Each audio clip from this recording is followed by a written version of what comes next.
All right, ladies and gentlemen, boys and girls, welcome to Tulsiology, the channel that from time to time talks about Tulsi Gabbard, probably like 99% of the time, but every so often we go off and we do a tangent. We do something that's, relevant or has some connection with Tulsi Gabbard in some way. And I would say this might or it might not, but on with me is the wonderfully talented and well-spoken Stacey Hainline, who joins us again as our special guest today. How are you doing on this Hallows Eve, Stacey? I am doing wonderfully. I'm not sure if I can live up to that beautiful introduction, but Amazing. thank you. And thanks Check, for having me on the and show. the check is in the mails from you to me, so it's no Yeah, problem. just put it on my tab. Yeah, we'll put it. You'll be like Norm from Cheers. There'll be a tab. It'll just run, and then you'll show up, and then you'll complain, and then I'll just wipe it out. There we go. So I decided to cast a vote, early voting here in the state of Florida the other day. Me and my wife got through the line fairly quickly. About 10 minutes later, we had gone down the ballot and voted for various candidates for every single thing you could imagine, fire commissioner, all these different things. And by the way, I would stress to those folks who are watching that your local elections likely impact your life far more than the presidency does. I'm just putting it out there because it isn't really talked about. We go through this tribal warfare of who the president's going to be, and we get all bent out of shape about it. And if you don't know who's on your school board and they're screwing up your local school, that's going to be a problem. That might actually affect you or your kids directly. So I'm just throwing it out there. But big news I made on the channel, which probably wasn't all that big, was that I did cast a vote for President Trump. And I voted for President Trump the last time as well. I had kind of gotten sour on Trump during the bombing of Syria for no reason other than Jared Kushner and Ivanka saying, "Hey, this is a bad thing that's happening over there," without doing really any research and just kind of trusting the military intelligence, which we all know, or at least I think was incorrect intelligence at that time, that there was more to it than this guy gassing his own people and so forth. I just didn't buy that narrative. And I think I've been proven fairly correct, although the media would say I'm some kind of Russian plant. That's why I drink lots of vodka, because Putin just keeps sending it. So what's your take on my vote for Trump, and what are you planning on doing? Well, I don't blame you, Dave. I don't love the guy. Mhm. I'm not like, yay, Trump is the best president ever. But I do understand that you live in a swing state. You live in Florida. I live in Ohio. I also live in a swing state. I am also planning to vote for Trump. Yeah. Okay.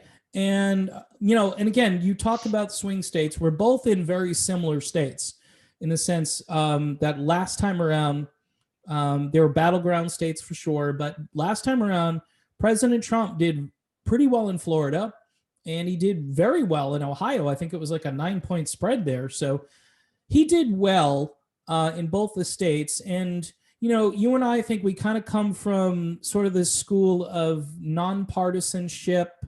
We look at each issue, we look at the way the media treats everything, and we're skeptical. I think healthy skepticism and not going along with what the media tells you to do. And I think that's part of what we both are about. I take it you're a suburban. Are you a mother? Because I don't even know that. Do you have children?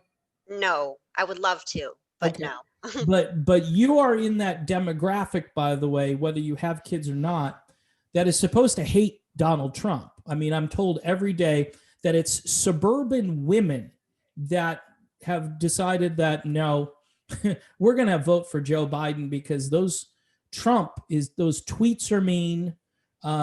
He's just a mean, ornery, what's the word? Ornery Ornery. guy. All right. And I think you're a little smarter than that, though. So tell us why you're going to be voting for President Trump. Well, Dave, first I'd like to say that I think you and I are the two most independent thinking people that I know. You talk about nonpartisanship, and I actually joined the Libertarian Party. I had never, ever been a member of a party, ever. Right. Right. Never thought that I would. I thought that I would just be independent forever. And I did join the Libertarian Party, but I'm not, I don't 100% agree with everything that they say. I don't 100% agree with everything that anybody says. Right. Alan Myron and I have a lot, like an eerily large amount of opinions and beliefs in common. And I think that you and I do as well. But even the three of us, we disagree on some things. And I think that's healthy. Yeah. Yeah. And, you mentioned that you're in a swing state. I'm in a swing state. So what I think both of us did was we made a calculation. And by the way, I'm not trying to vote or shame anybody. There are good people that are voting for Joe Jorgensen, who is the Libertarian. I applaud them. I definitely applaud them. If I weren't in a swing state, I would be voting for Joe Jorgensen. Yeah, I was thinking if I were in New Mexico, because number one, New Mexico is a very libertarian state. You want to run up the score as much as you can in New Mexico and say, oh, look, Jorgensen got 10%. I'd be doing it. Same with a state like Wyoming or, or New York. I mean, we know New York is going to go blue. Yeah, or if you're in a state that is going to go red, if it's going to go one way or another way, then please vote for Joe Jorgensen. Yeah. But also understand that we can't. Right. All you people in Rhode Island, turn out for Joe Jorgensen, because I can't think of a more blue state than Rhode Island. I mean, it's Biden country and whatever. So, but I think, you hear that term existential threat a lot in the media. That's thrown around, and I'm not even sure when these Harvard educated pundits, when they throw it out there, I'm not sure that they actually know what the word existential means, but I hear it a lot. And I go, what's an existential threat? Locking the country down again for it. And everyone says, well, Trump doesn't really have a plan. This is the ads they're running all the time. He doesn't know what to do about coronavirus. He's flat-footed on it. He said, don't worry about it. Played it down at the beginning, try to make sort of a joke out of it, and then it blows up and we've got all these cases and so forth. But I don't want that said it's an existential threat? What, as far as the virus I've heard the ads. Joe Biden is the guy that said that Trump was an existential threat to the country. And I think I heard Hillary Clinton in 2016 say it. And look, as you said at the top of this, Trump, he's not the perfect candidate at all. But you've got to measure this and say, okay, you got one candidate who's talking about keeping business open, keeping the country open. All right. And I can hear some people saying, Dave, it's a health issue. It's a public health issue.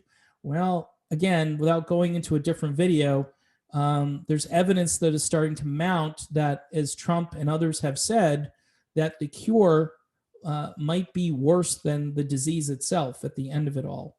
And the long-term effects on mental health, on children and their ability to socialize, and just the fact that we're kind of all masking up and looking at each other and we're dehumanized and we're not real people at that point. We look like robots walking around. It's a little scary. It's Halloween.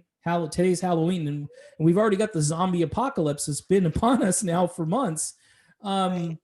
So especially with little kids going to school, how do kindergartners and first graders go to school wearing masks and their teachers wearing a mask? How do you learn how, like, cat? if you can't see your teacher's face, how does that work? I don't get it. That's a really good point. I have a first grader this year. I'm an old dude with a first grader, and I was 48 years old when he was born, 49, 48, and he's going to school. He's been going to school since August 10th. He's been going to a private Christian school since August 10th. They do not mask up. That's good. Nobody in the school is sick. I'm just putting it out there because this is kind of a libertarian moment here, or a freedom of school choice moment here, where I sent my kid to a school, okay, and I had that choice. Florida allows this. Florida will actually give you a little scholarship money. You apply for it. If you make a certain amount of money, you're within that guideline. You can say, okay, I want to put my kid into this private school. Done. And yeah, the teachers can practice phonics, and you can actually see my son, when you did that, my son comes home and he repeats the phonics drills sometimes because it's probably been in his head all day, and he's on the school bus and he comes home and he starts, A is at, D, and he starts doing that stuff. And I think that's cute. It is cute. But I'm benefiting and he's benefiting from socialization, no fear. Okay, because I'm not looking around me thinking everybody's gone crazy. He understands what's happening, but he's not being exposed to that sort of panic level fear that you see. I mean, there are school bus drivers with a public school, and they're in the bus and they're all masked up, and it's just creepy. To me, it's creepy. And Donald Trump says, "Hey, let's keep the country open."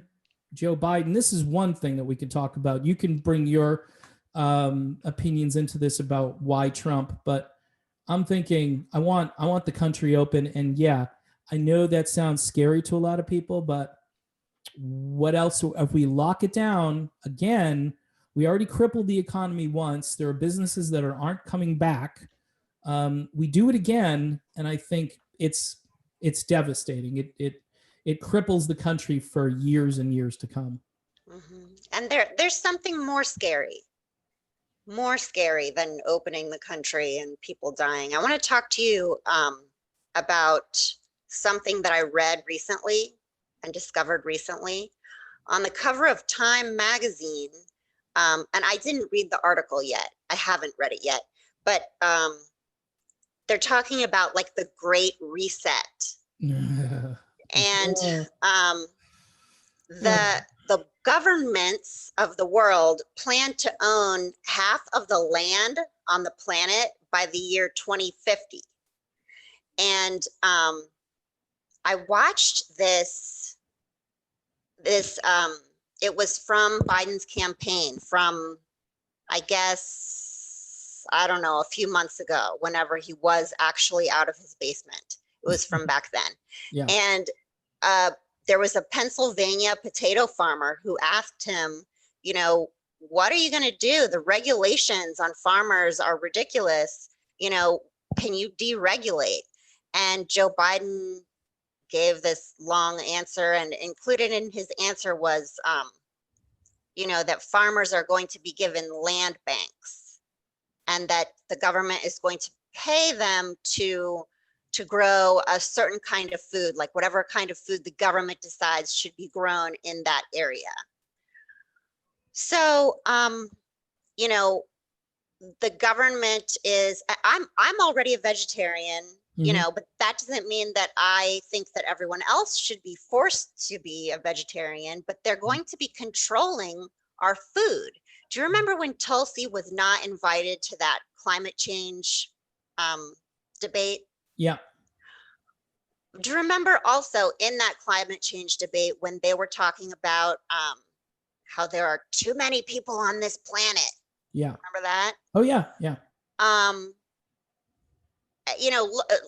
Reading what I'm reading now and then thinking about that and looking back at that climate change debate, they were talking about how, we need to be eating a certain kind of food. We all need to be eating more we need to be on a plant-based diet. Right. And all of these things. So they're going to be controlling food production. Yeah. And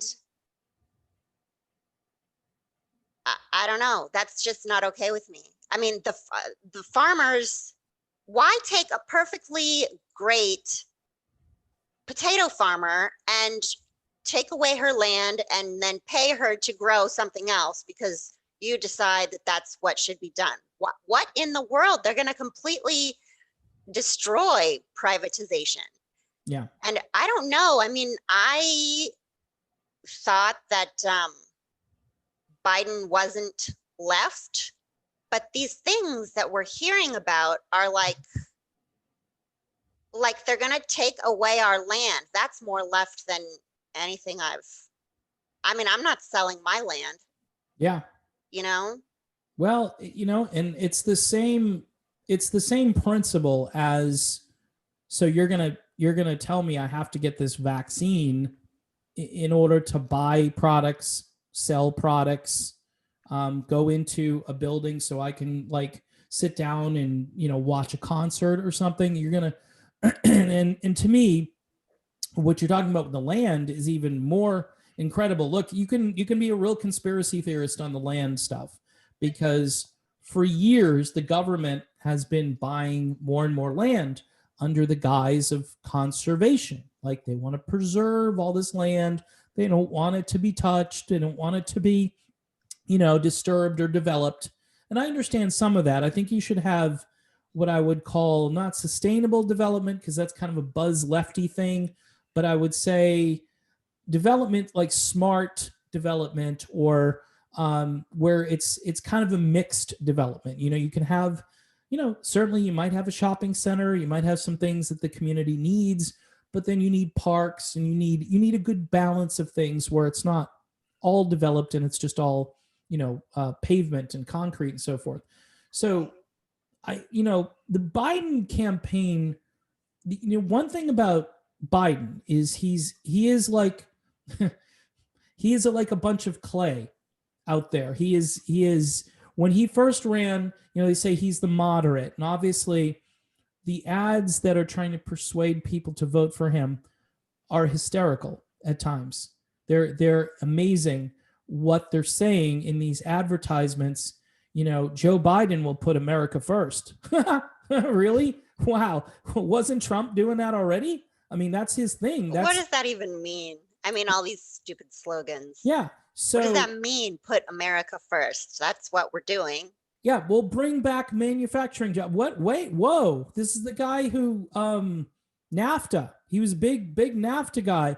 Big, hey, selling China. They're gonna. I mean, there's video footage of him with Xi Jinping, whoever it was, saying, "Hey, this is great, China. I'm glad China toast. Here's a toast. Raise a glass to amazing China." And Trump does come along, and he does bring some populist enzymes to the debate. Republicans don't like that, by the way. That's why you've got a whole bunch of what we call never Trump Republicans who are very similar to neoliberals. That's why you have this convergence of like the George W. Bush Republican and the Joe Biden Democrat.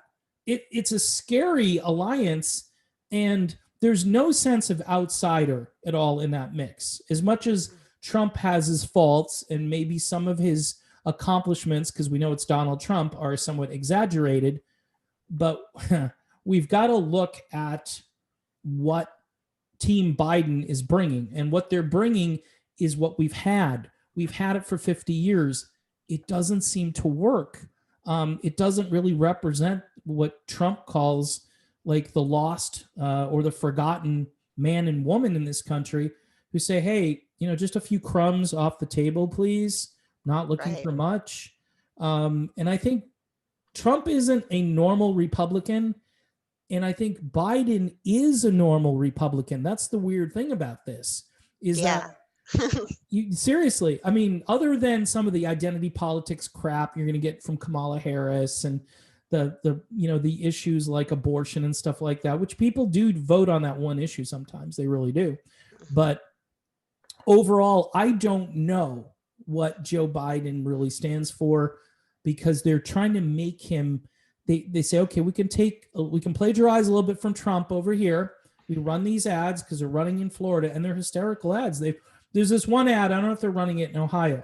If you've seen this, if you turn on the TV for 5 minutes, in fact, if you go on the internet and run a YouTube video, you're going to see it. It's this woman, and she's very like lower middle class looking, and she's got a family. She's got 2 kids, the cute kids. She's got a husband. She's like, and she's talking in this kind of, I don't want to say Southern accent, but it's kind of like, we'll call it a rural accent. And she goes, no politician is perfect, but I want my candidate to understand what I go through. My husband works in a factory, and I work part-time as a substitute teacher. And I think Joe Biden gets it. And as soon as Oh she my said that, gosh. no, so they're not running that ad, but you up where you are, they've been running this ad. They don't mention Trump in the ad, which I think is smart from a perspective of, but to that one line, I think, they do a blurb about how Joe Biden grew up in Scranton, okay, and they had to move in with their parents for a little while because Is that New Jersey? Scranton, Pennsylvania. So, okay. Yeah, they used to call him Scranton Joe because, working class. He hasn't lived in Scranton in like 50 years. He's in Delaware, Mm-hmm. So that whole mentality that Joe Biden gets it. And Well, all of the Democrats try to portray themselves that way. I mean, I've read articles on Debbie Wasserman Schultz talking about how she wore out her only pair of shoes when she decided to campaign for the first time. But we're not supposed to know that her brother is was the assistant U.S. attorney of D.C. Yeah. I don't know. Well, and Lou Wasserman may or may not be related to her. May or may not be. Have been. He's since passed, but yeah. But yeah, the Democrats want us to think that they are with the working class people and that they understand working class people, and they don't. And did you see, before it got deleted, did you see that video or did you hear the audio of Hunter Biden talking about how he was like freaking out. He was like cracked out, freaking out. And he and his business partner, who is the richest man in the world, something about the spy. No, wait a minute. The spy chief. I don't know. Yep, something like that. Yeah, that was China. Yeah. And that he and his business partner were going to build the biggest LNG plant in the world. Yes. And that's liquefied natural gas. And the biggest way to extract liquefied natural gas is via fracking. So, and Joe Biden previously said that he was going to ban fracking, and that he's still saying that he plans to ban fracking by the year, whatever. So yeah, we've got them. They're just saying things. I know. They're saying things, and they're not going to do what they say. No. Joe Biden and Kamala Harris can't even get on the same page. Right. Joe Biden's not going to ban fracking if Hunter Biden is building the biggest LNG plant in the world. And another thing, Dave, it's really funny. I looked up like LNG, like where the locations where it's stored, and it's the same locations where billionaires are buying up massive amounts of land, like Colorado, Wyoming, Nebraska, maybe. I'm not sure. I'd have to look at the map. But Michael Bloomberg just bought like a huge amount of land in Colorado. Yep. And that's one of the places where a lot of LNG is being extracted from. So, well, wouldn't you think they might be working together? Yeah, it's a novelty, maybe to some people, but not to us. No.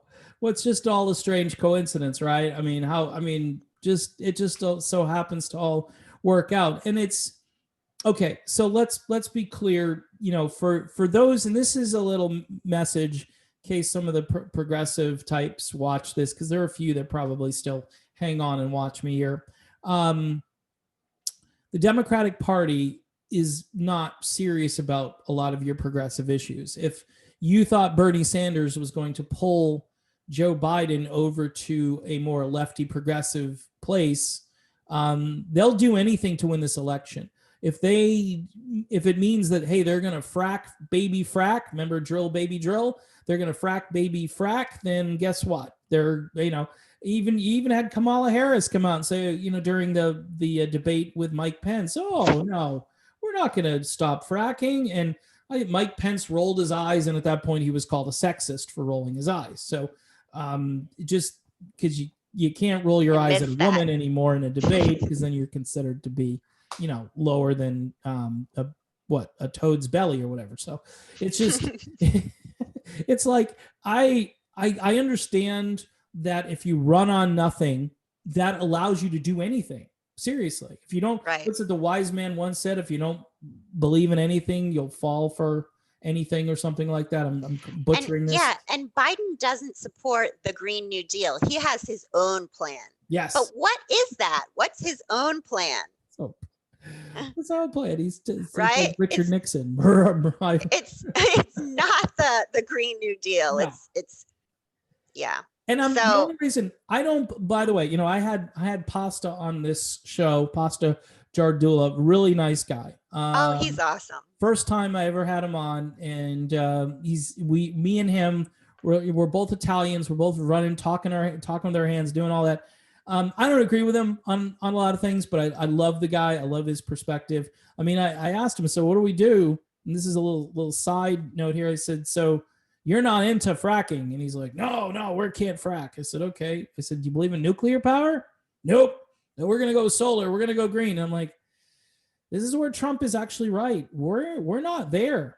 We are not there. You would have to build a lot of solar panels, and the resources to build those solar panels. I don't know if you've seen Michael Moore's movie that he did earlier this year, and I'm not a big Michael Moore fan, but he was calling out the environmental movement as being a very fraudulent movement because it works with these large corporations, like all these other things that have been co-opted by corporations, and they play it off like, yeah, we're all green, we're all into solar, and solar ain't doing it. Wind isn't doing it. And Trump makes fun of it, and people get upset when he makes fun of it. He's like, he's talking to his wife, the first lady, going, darling, if the wind stops, then I guess our power goes off, and all the people at the Trump rally, they laugh and they have a good time. And then the progressives are seething. Trump's right. I mean, I said nuclear, and he's like, no. I said nuclear is kind of libertarian position, by the way. It's like the Joe Jorgensen plan. It's like we'd go nuclear. Nuclear is 1,000 times safer than it used to be. They've got a whole new sort of fission fusion method. I don't know that much about it, but I know that it's not like, 3 Mile Island. It's not that kind of nuclear anymore, but we need real solutions to problems. And if you're going to think windmills are going to power the country, again, I'm okay with fracturing. It's called hydraulic fracturing, which they've shortened to fracking. They put water down there and they drive all of this stuff upward. 99% of the time, it doesn't affect the water table. The 1% of the time where it does, it can be bad, but it's much safer than a lot of other activities like coal mining. So I don't know. I mean, eventually we probably will have to move away from fossil fuels, but until we figure out how we're going to do it, I'm willing to do the most cost-effective thing. And yes, we need environmental protections. We need to try to keep our air clean, our water clean. Those are my main concerns. Carbon, I'm a carbon life form. You're a carbon life form. I'm not sure carbon is our enemy, but then again, I'm not a scientist, but these are things that we should be talking about rather than arguing which tribe should be in the White House because Donald Trump is a mean guy and Biden's going to soothe the soul of America. That's really what he's running on. Right. Keith and I want to talk to you a little bit about solar panels and all that. Keith and I went and looked at a house just about a week ago, and it already has solar panels on it. Right. And the heating in the home runs on gas, and we asked, how much per month is your gas bill? $250 a month for gas. So solar panels are great. The solar panel runs like the washer and the refrigerator and the oven, things like that. But then those solar panels, and there were a lot of them, maybe 6 or 7 on the roof of the home. Yeah. And they don't run, they won't heat your home. Right. So there are a lot of different things to think about. And I think solar panels are really great. I personally, Keith and I are now just looking into buying land and having something built and just having solar panels. Mm-hmm. But I do agree with you that there is a lot more that we need to think about. Yeah, well, here's the thing. I am actually a huge proponent of individuals getting off the grid, okay, which is way different than say your local electric company says, hey, we're going to, instead of having a coal-fired plant, oil-fired plant, we're going to go all solar. And we're going to need about 200 square miles to put solar, because that's what you would need to put out, put solar panels out there. The resources to make those panels, the efficiency of the panel, the upkeep, all of the things that you need to do to keep those panels functioning is not cost effective compared to oil and gas. Otherwise, they would have already done it. Because again, it's a no-brainer, because you're burning, you're putting oil into the atmosphere, whatever, carbon and so forth, which again, I don't know, thousands of years we've had volcanic eruptions, all this stuff. So I'm a skeptic. I'm not a denier, okay? Because people say you're a denier, climate denier. No, I mean, temperatures are going up. I don't know why. It could be us. If it is us, how do we, like I said to Pasta, not sure how we fix it. Do you know how? Do you get every country to comply simultaneously? Are we going to end our endless wars overnight? Because those create a little bit of, carbon. And you've got Biden, who's sure enough not going to end the endless wars. In fact, I think he'll go full throttle faster than Trump. Trump is basically taken hold of the boat and is just like, okay, I'm just going to drive the boat. I'm not going to drive toward the war I see over there. And my generals are all telling me, go over there. I'm just going to keep driving it this way. Biden would say, hey, generals, wherever you guys want to go, because I've been here before. I'm the George W. Bush candidate. If we need to go back into various places in the Middle East or to Venezuela, yeah, let's just do it, because they have natural resources that we could use. Military contractors can beef the economy up because they're going to be making all kinds of stuff. And I'll look like, I'm really military friendly and so forth. And, it's an endless. And he is the George W. Bush candidate. Yeah. One of George W. Bush's CIA guys from his administration endorsed Biden. Of course. And then the Democrats thought that was like a slap in the face to the Republicans. I don't think so. George W. Bush was the guy who planned to take over 7 countries in the next 5 years. Yeah.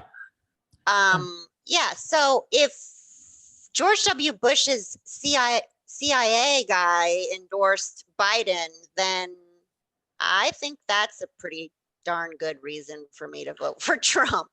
Right. None of the insiders, none of the military insiders or the government bureaucrats that are these, what do they call them?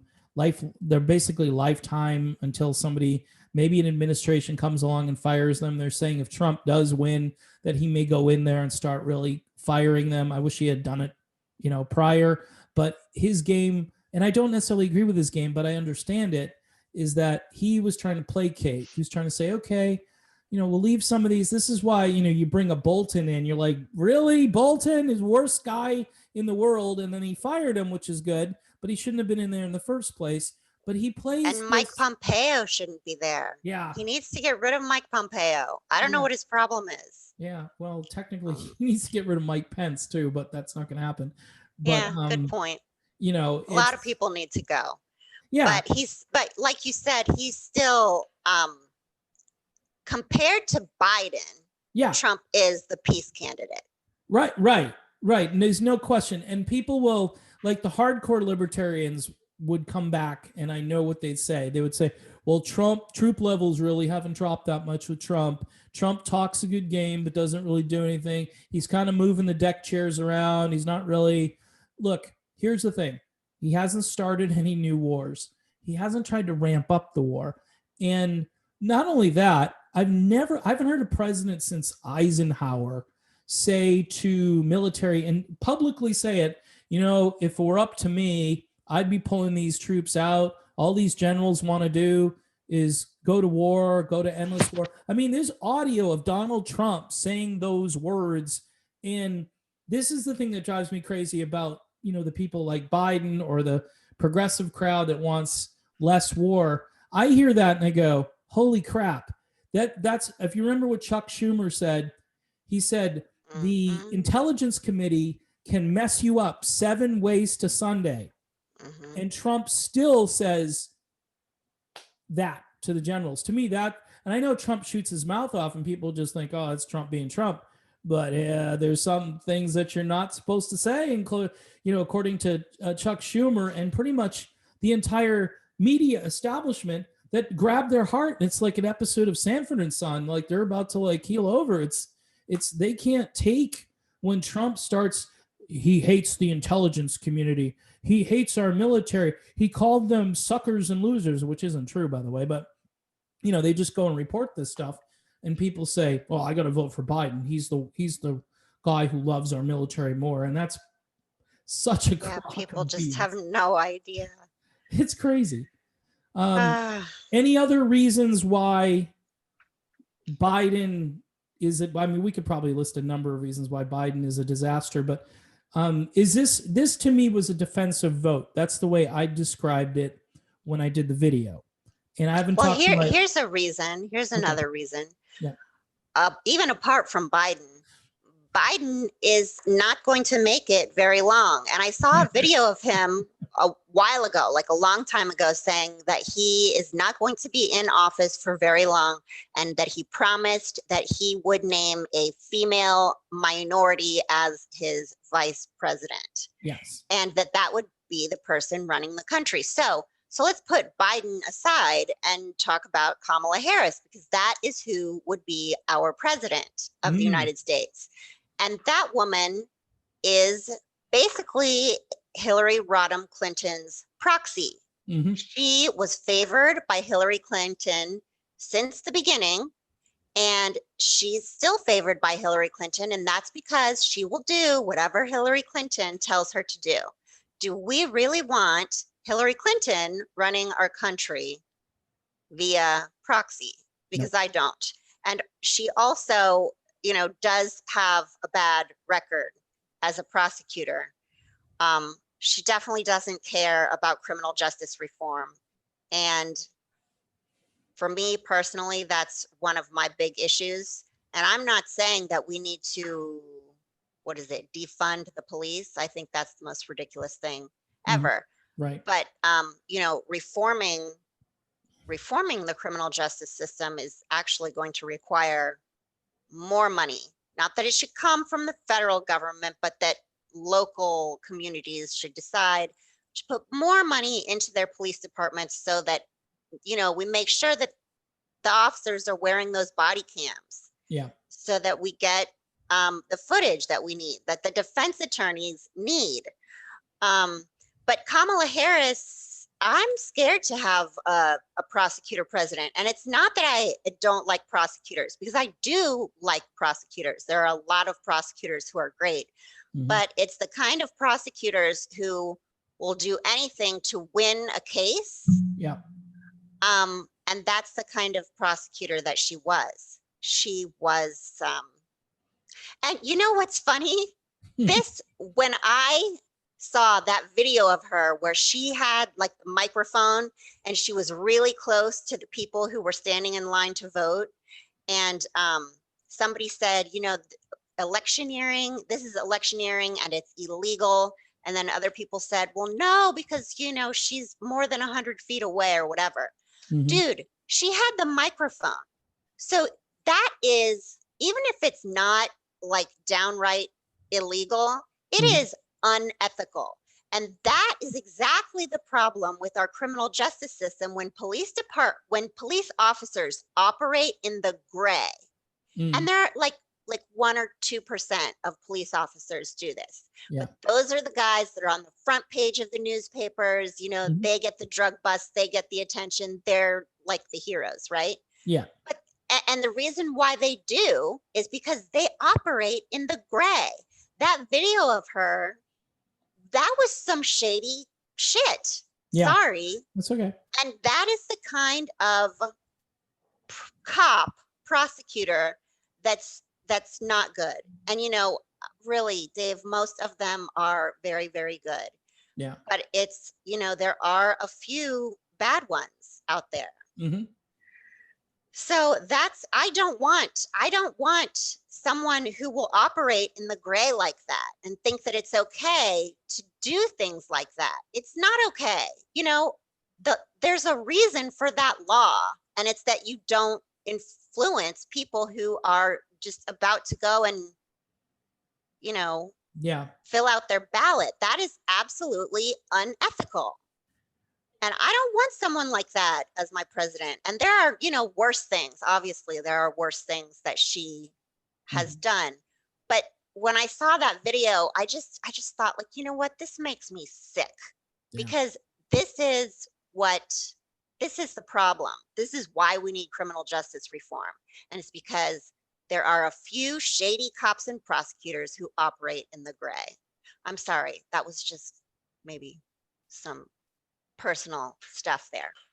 But I'm done with that rant. No, well, full disclosure, right? You're a Former public defender. public defender. So, And when I was in law school, I interned at a local prosecutor's office. So, and I did felony trials. I sat second chair on felony trials even during law school. So I've been on both sides of the Yeah. criminal justice system, and I know what we don't need. And Yeah. what we don't need is a shady prosecutor. Yeah. Wow. That's really good stuff. And, we could dive deep into the whole Kamala Harris career trajectory and how her career got started.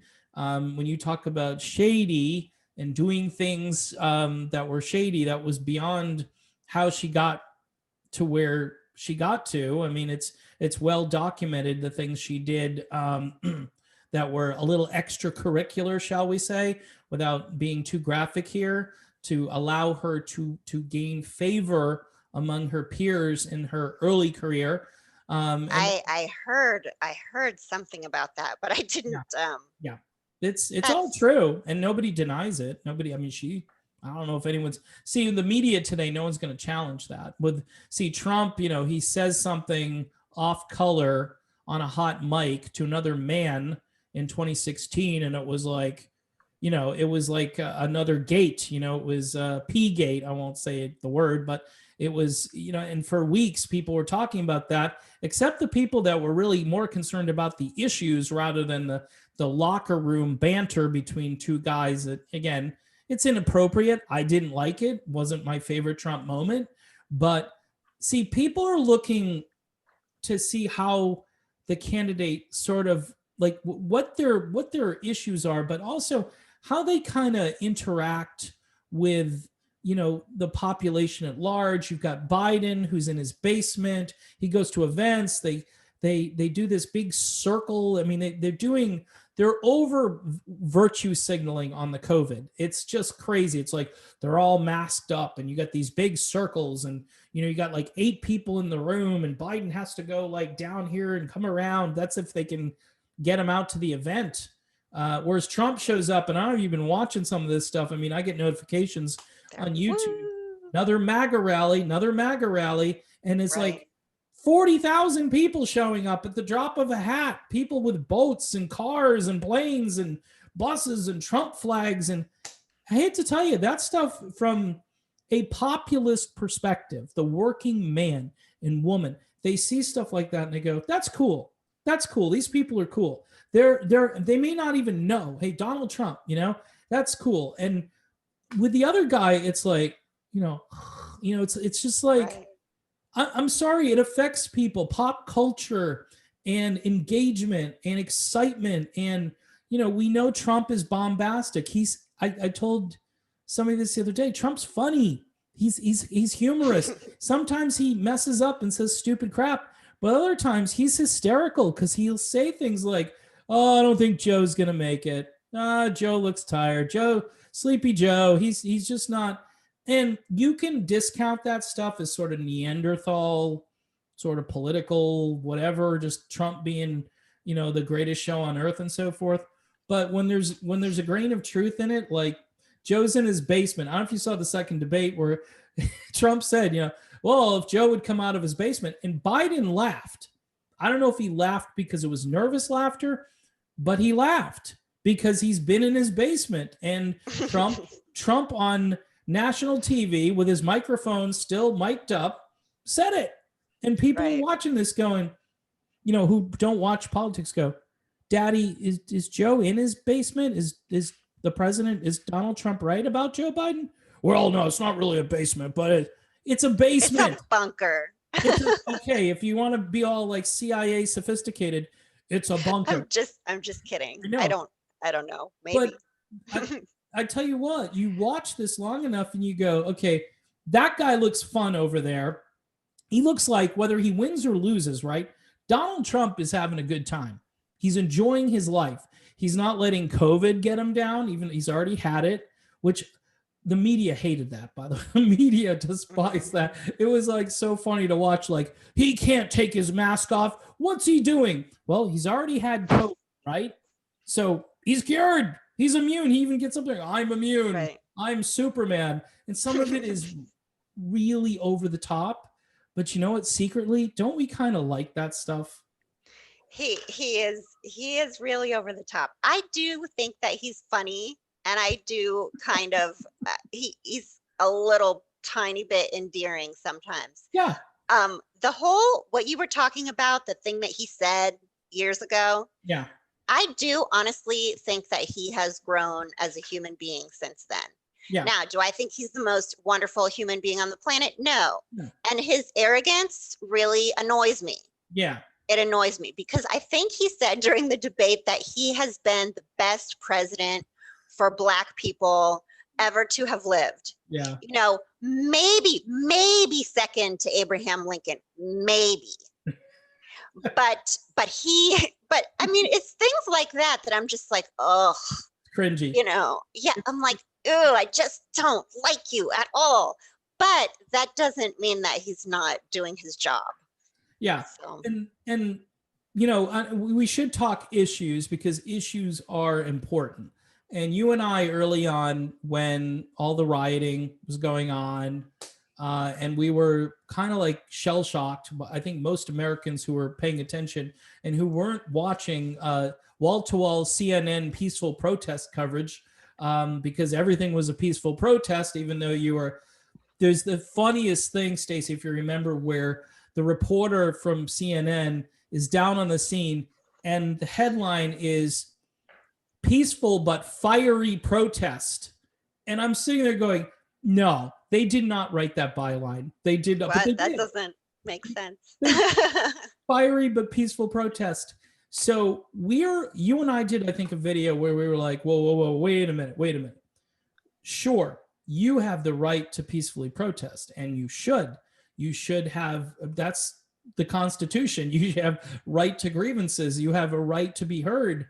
But once you start blowing things up and throwing Molotov cocktails around and taking over an autonomous zone in Seattle and calling it Chaz or Chop or whatever it was, and then, the other night, not too long ago in Philadelphia, you've got flames going up and things being broken, and you're just like, well, wait a minute. I don't know if it's a peaceful protest. And Donald Trump talks about law and order. And Joe Biden and Kamala Harris, they tend to sidestep that. They tend to say, well, Antifa is an idea. And I don't know know if it's an idea. I think it's an actual thing. I think it's an organization.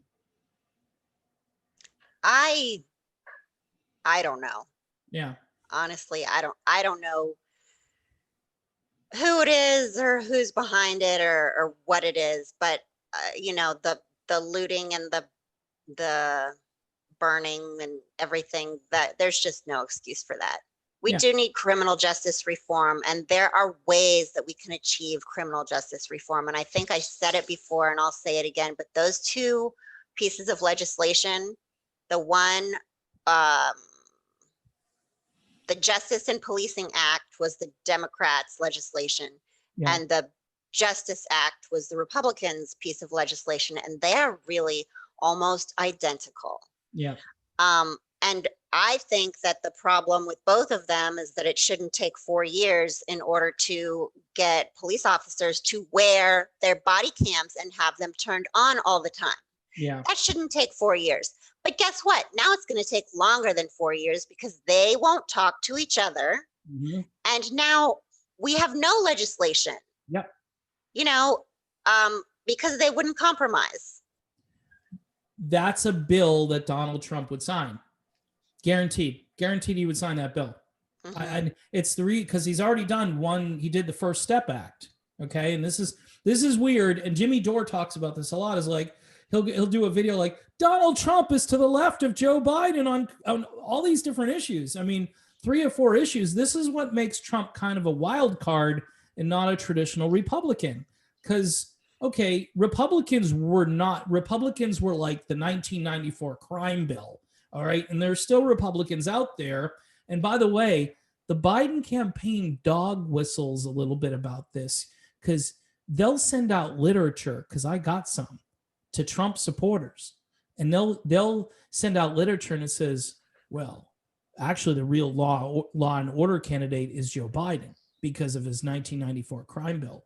My head just goes kaboom. I'm like, you're trying to get me to vote. I mean, this is, Stacey, this is why the world is upside down in 2020, among for other problems too. But yeah, you've got Biden trying to lure old Republicans back because Joe Biden has got old school Republican-esque policies on these things. And they basically want you to say, oh, just ignore all the BLM stuff and all the Antifa and all the crazy stuff where he says it's just a peaceful protest. Don't worry about it. And just listen. This is the 1994 Joe Biden with a crime bill. In progressives' heads, these TYT type people who are just like, yeah, Biden is so much better than Trump. This is ridiculous. Trump's a jerk. He's a Neanderthal. Da, da, da, da. You got George W. Bush, Mitt Romney, and George H.W. Bush rolled into one candidate if you vote for Joe Biden. Right. Somebody asked Joe Biden on camera to comment on the things that are going on in Pennsylvania. And he said, there's no excuse for the looting and the burning. That's it. There's no excuse.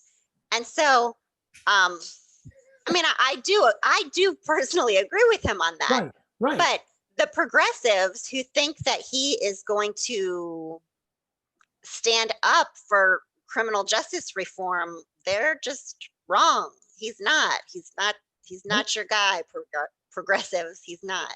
Yeah. Trump, I'm sure Trump would sign either bill. Yeah. I don't think it matters. Well, and really it shouldn't matter because they're almost identical. Yeah, they're almost identical. And you know what it is, Stacey's, is the credit thing. It's like Nancy Pelosi won't negotiate on a stimulus because Trump, we can't have Trump getting a win before the election. Right. Then people are going to thank Trump. They're going to say, oh, Trump did this, so I'm going to go vote for Trump. So people have said this too, and progressives have even said this. I've seen them on Twitter and stuff say, so what you're telling us, Nancy Pelosi, is that we're all paralyzed right now. We can't go to work. We can't afford our rent. We can't do anything because you don't want Donald Trump to have a victory. And that's how broken our government is across the board, is that, and the Democrats, honestly, and this is just my view, the Democrats, the neoliberal Democrats do this more than the Republicans do. The Republicans will roll over on stuff because they just do, because they're just kind of weak. But these neoliberal Democrats, they're the cause of, oh no, because that'll be a political victory. Because the parties right now are so kind of, they don't have any identity anymore. Like you knew years ago what Republicans were and what Democrats were. Now, Republicans are trying to kind of be a little bit like Trump. Are they conservative? Well, kind of no, kind of yeah, maybe in a few things. Whereas the Democrats, again, it's like, what's your agenda? Well, it's not what Trump is doing. That's our agenda. So if Trump is doing something that's kind of lefty, we're going to actually go to the right of Trump. Right. And that's mind-blowing to me. And it shows that, honestly, I think both of these political parties right now are ready to implode, which for you and me, who are kind of independent, libertarian, outside the box kind of thing, we're rubbing our hands together going, good, bring it on, because it's overdue. And I don't know if you think that's going to happen soon, but I'm hoping, and this will open the door for people like Tulsi Gabbard again, and others, Yay. Justin Amash and so forth. I'm wearing my Tulsi shirt.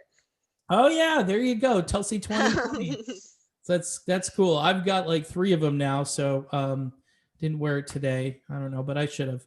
Anyway, it's okay, because you've got a peaceful. I've got a peaceful, easy feeling T-shirt. It's a little Love nod, little nod to the song, but it shows that I am a peacenik. I've got all these little peace over here. Yeah, so. Love it. I'm showing that, you can be kind of a libertarian and conservative on some things and be anti-war. I know it's not fashionable to look at our government and say, you know what, guys, this war stuff, it's not good. Killing people for, profits and for oil and for minerals, and because you need to remake. This is the thing you always hear Republicans and some Democrats now say, we need to remake their country in our image. You know what? No. They're a sovereign nation. They're their country and their image. We need to work on our country and our image. And once we get that 100% right, it's kind of like take the rock or take the log out of your own eye, and then you can see the beam in your friend's eye over there.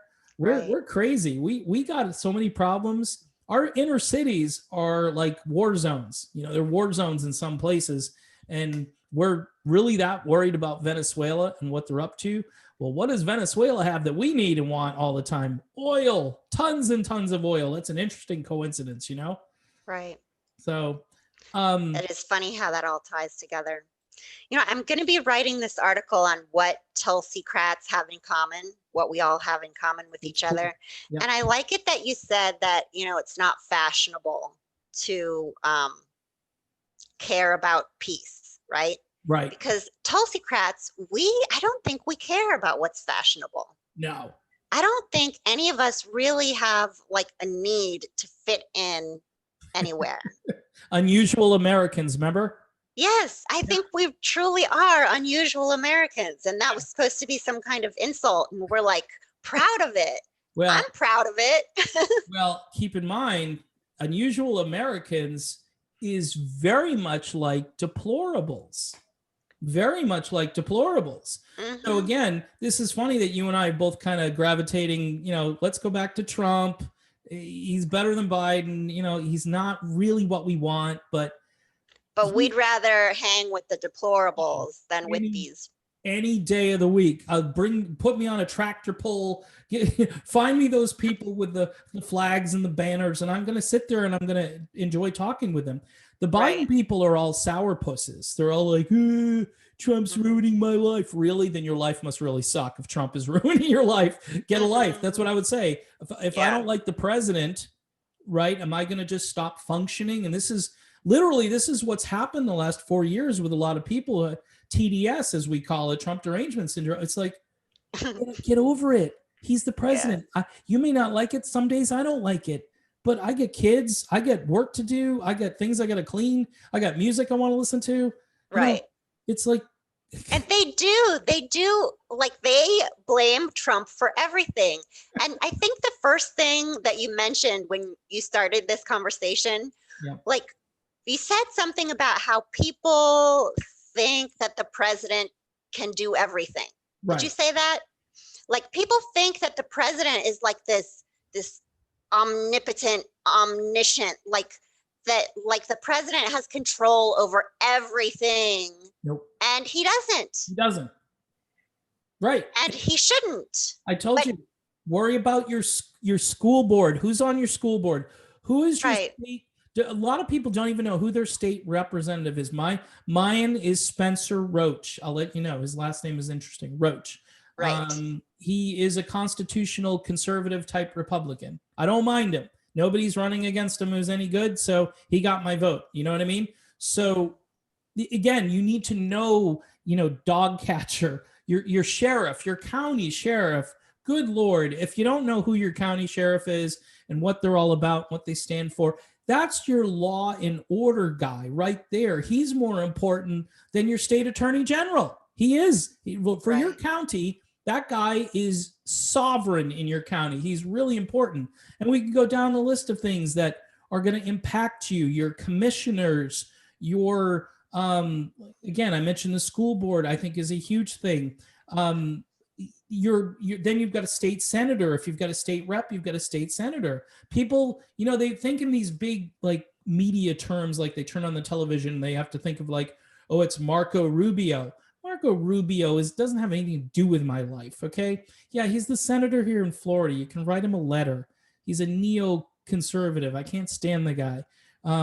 If I've got something that's urgent, my state rep, that's who I'm going to call, because he's my county and in just a few towns.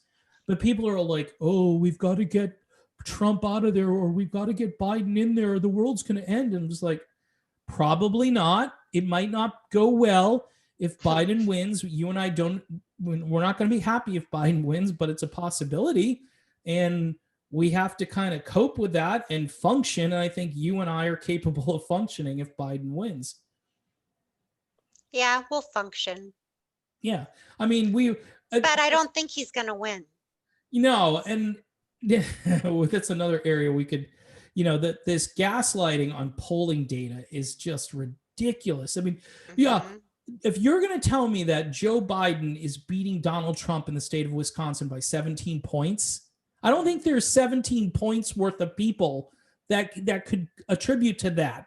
It's probably... We should talk about that on another episode. Yeah, I mean, it's a Biden. I'm sure Biden might be in the lead, but Hillary was in the lead. Remember, they didn't care about Wisconsin in the last... Now they're all concerned, well, Wisconsin, they're gaslighting. Let's gaslight everybody. And the polling is ridiculous. Like, I have not been polled. Have you been polled? Nope. And I'm a hardcore registered voter. Been here, registered. They should be calling me. They don't call me. I know I have a cell phone, not a landline. I don't know who has a landline anymore, though. I don't know. My dad. Yeah. Okay. They probably called your dad then. Maybe I don't know. I don't think so.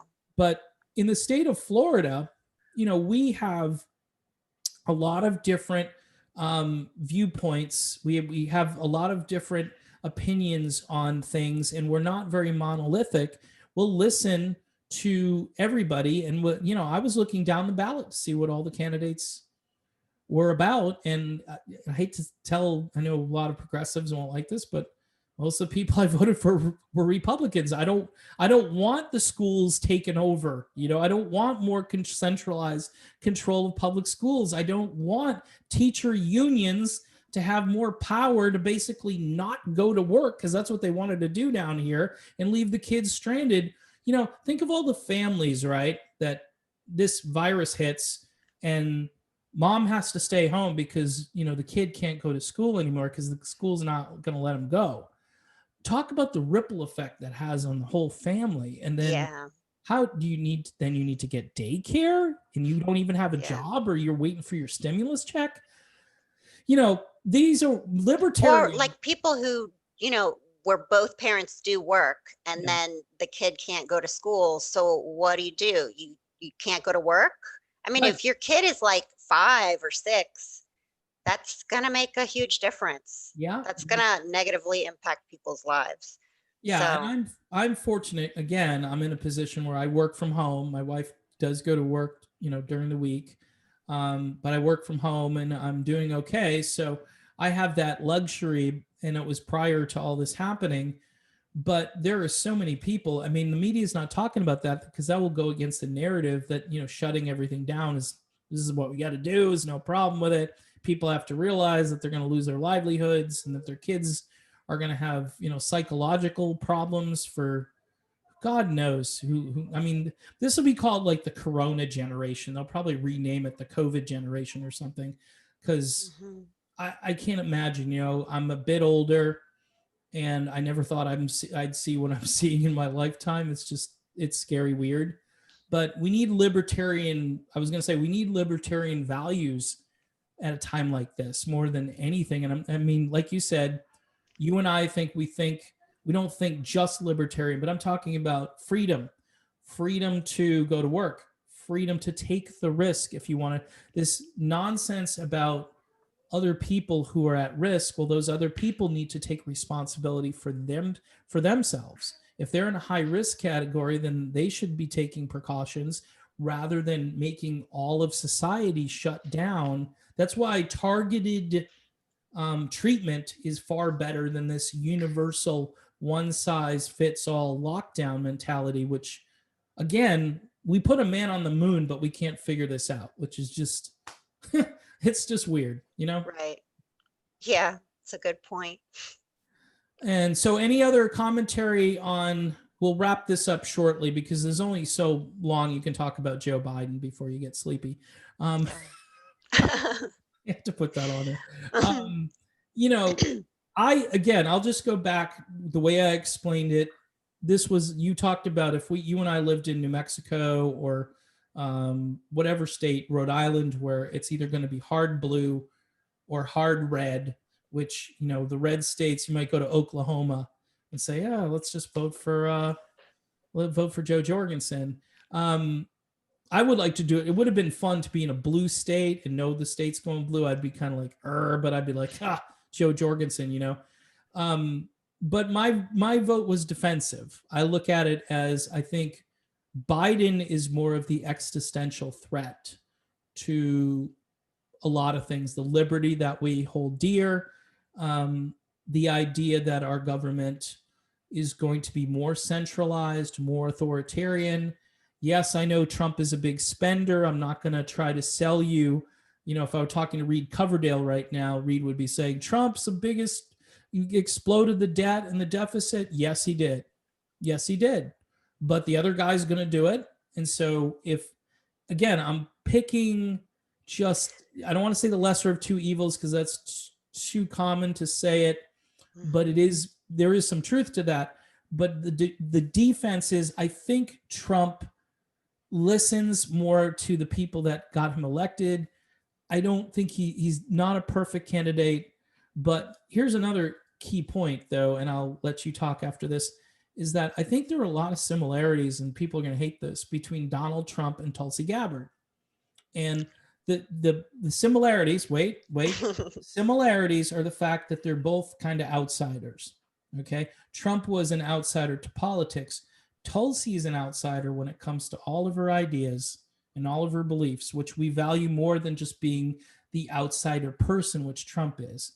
They both can be very bombastic when they need to be. Trump more so for theater, Tulsi to make a point and to absolutely destroy, like the Kamala Harris. I'll never forget that at the debate. Awesome. That was epic.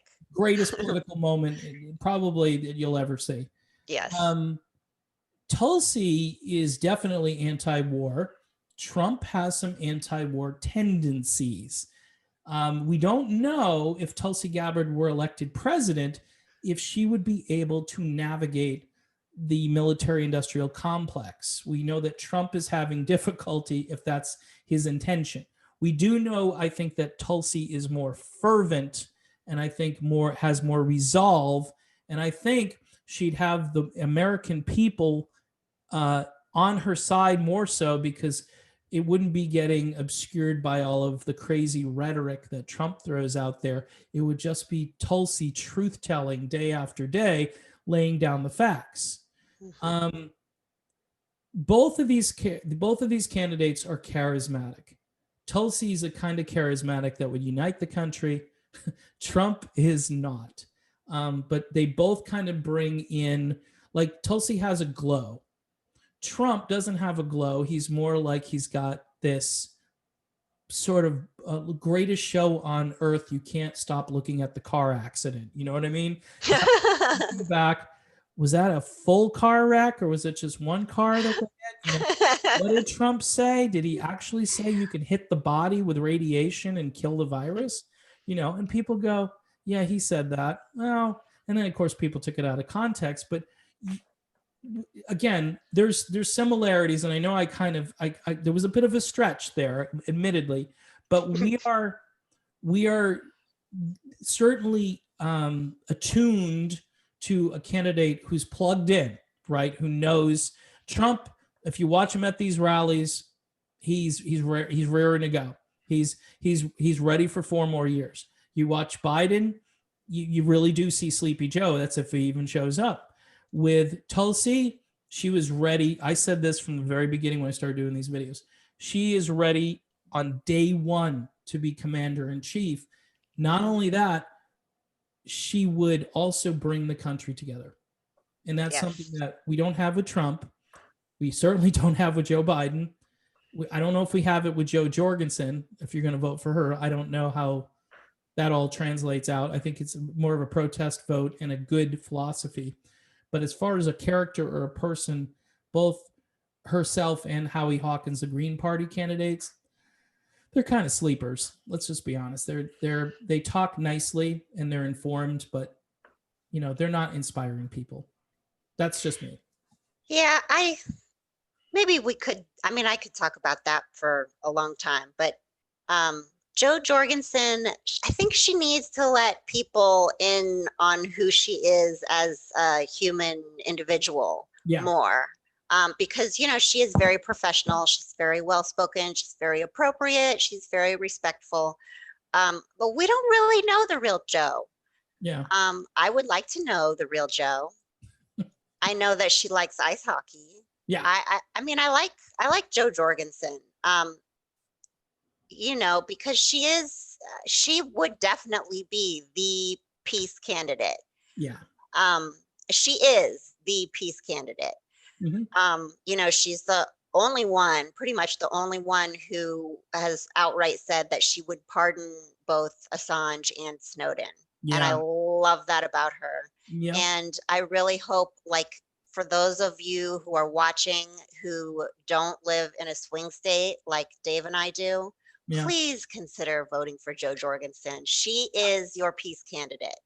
But, you know, Dave, you and I, we live in swing states, and it's either going to be Trump or Biden. Yep. And, you know, Trump is better than Biden. Now, I don't know about this whole comparison between Tulsi and Trump, but some things I agree with that you said. But I will say this. This is what I love about Tulsi, and this is what I love about Tulsi-crats. Yeah. Nobody can control Tulsi. Yeah. She wouldn't accept, what do you call it?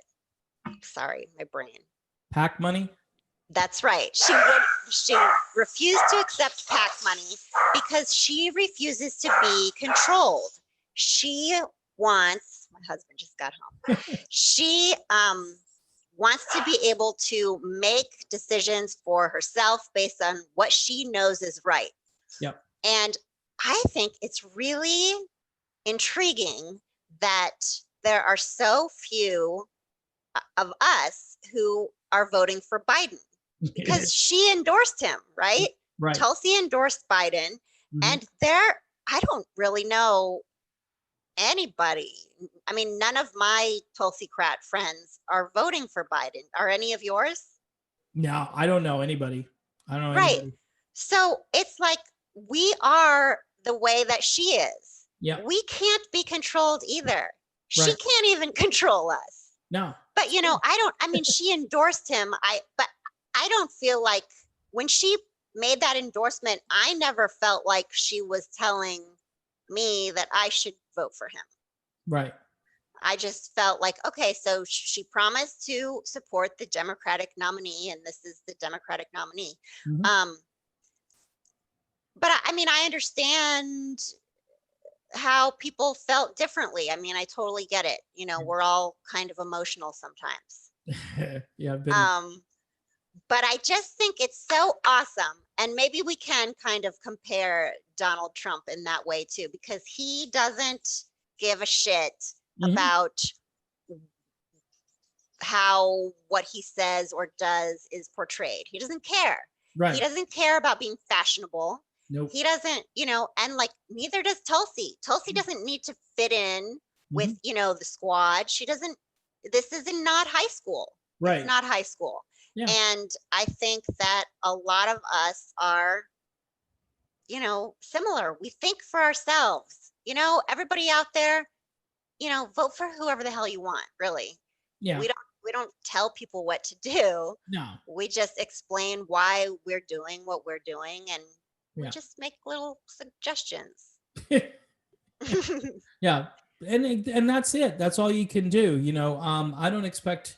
Look, I have had all kinds of people on this channel with varying degrees of views. I mean, Pasta is more on the left.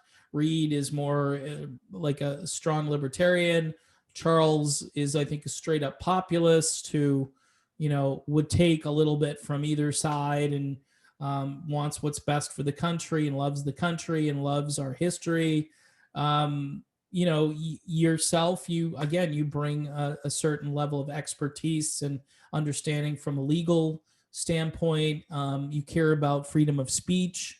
That's one thing I think that's pretty My number universal one. about Mhm. Tulsi and Trump supporters is their love of free speech. Free speech is under attack right now. Censorship is out of control. Information that's very important to your health and to your well-being and to just knowing what's actually happening in your city. If you see a fire outside and you look at it and you call it a peaceful protest, then we're living in kind of an Orwellian world, and we at some point we've got to call it out and we've got to take it back, regardless of who we end up voting for. If you decide you're going to vote for Biden, eventually they're going to come after you. Eventually, once you say something that steps out of line, whatever it might be a politically correct thing, whatever it'll be, it starts with the deplorables and with the unusual Americans, and then it progresses to the mainstream. So you got to think about that when you cast a vote. Like, who's your freedom candidate? Who's going to Right. preserve freedom more? You're right about Jorgensen. She'd be the ultimate full strength vote. um, I just don't think she can win the election. And I know I'm kind of a self-defeating prophecy when I say that, and I've criticized people who did it much earlier on, who said back in March that so and so can't win. Well, that's stupid. It's too soon. Now it's not too soon. It's at the end, and you've got to basically fish or cut bait. Who's your candidate? And from a defensive posture, do I like voting like this? No, but there's a little bit too much at stake, I think, for me to cast a vote for Jorgensen in my state.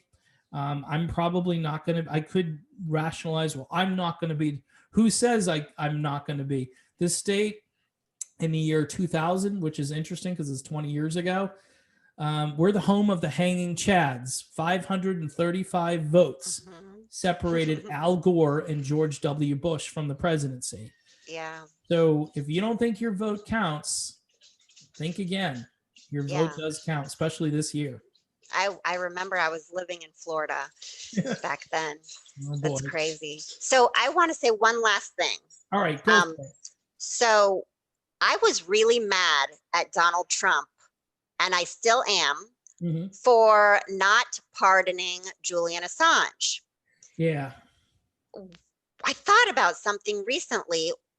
Maybe he sees it as a conflict of interest because, you know, people are saying that Assange got him elected. Basically, that's what they're claiming. Yeah. So I think that maybe I mean, it would definitely be misconstrued like, oh, you know, Trump is defending Russia, blah, blah, blah, blah, blah, blah, blah. And Trump desperately wants the evidence that we all want to show, I won't even say it because you'll get demonetized. Yeah. But, you know, I think that Trump is seeking that evidence and thought for a long time that he would get what he needed from Mike Pompeo, and he's never going to. So I don't think that Trump is anti-Assange. I think Trump is kind of stuck and can't pardon him like we all want him to do.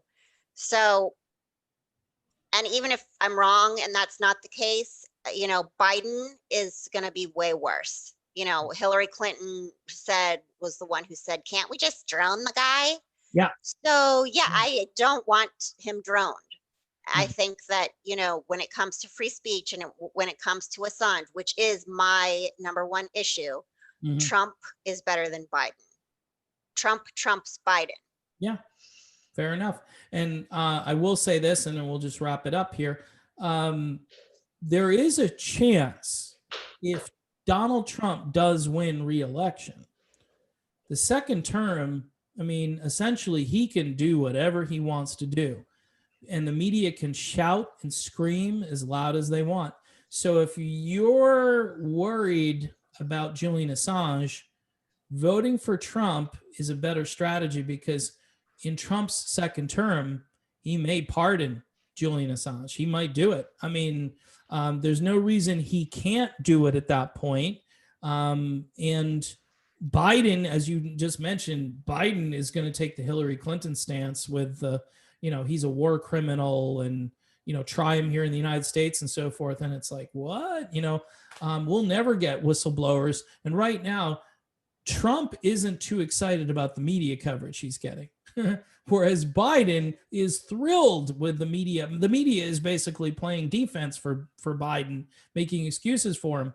So, yeah, Biden wouldn't be the candidate to vote for if you care about Julian Assange. And I do as well. It's because if we can't have whistleblowers, if we can't have people out there like a Glenn Greenwald, who again, I don't agree with politically a lot of the time, or a Matt Taibbi, or any of these great leftists who are out there. There are, you know, Max Blumenthal. These are people I really respect because they're not compromised by this neoliberal TYT haze of thinking, that they can still dig for information about Hunter Biden.